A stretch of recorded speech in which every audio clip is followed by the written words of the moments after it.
Devisa Bali yang disumbang dari sektor pariwisata dipastikan belum bisa bergerak positif. Oleh karenanya ekspor berbagai komoditi terutama dari usaha mikro, kecil, dan menengah UMKM perlu didorong.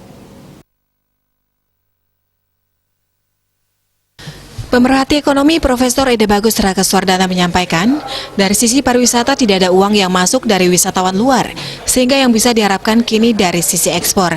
Artinya devisa tidak ada dari turis, maka devisa dari ekspor bisa selamatkan ekonomi.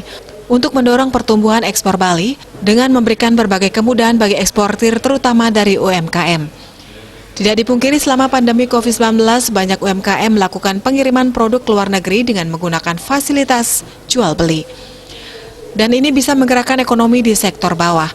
Menggunakan aplikasi jual beli banyak dipilih mengingat pembeli dalam hal ini tamu asing tidak bisa langsung datang ke pelaku usaha. Sehingga dengan bantuan aplikasi jual beli transaksi masih bisa terjadi. Intinya saat ini saatnya ekspor digenjot. Karena hanya hal ini yang bisa dilakukan jika pariwisata tidak bisa mendatangkan devisa. Produk berpeluang ekspor Bali masih dari pertanian, peternakan, perikanan maupun kerajinan seperti manggis, tuna, dan lainnya. Ia meyakini bila ekspor bisa tumbuh, maka peluang perbaikan ekonomi bisa terjadi. Kendati memang pertumbuhan ekonomi masih akan kontraksi atau kondisi sama tidak seperti yang lalu. Semasa pandemi, maka kondisi ekonomi belum pulih seperti awal.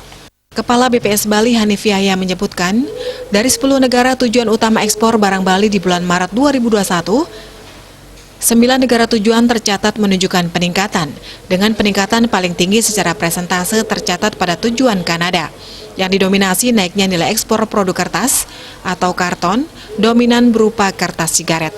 Jika dibanding dengan catatan bulan Maret 2020, dari 10 tujuan utama ekspor Bali, nilai ekspor pada 8 negara tujuan tercatat naik, dengan peningkatan tertinggi tercatat pada nilai ekspor ke Prancis sebesar 45,27%. Bisnis Bali melaporkan.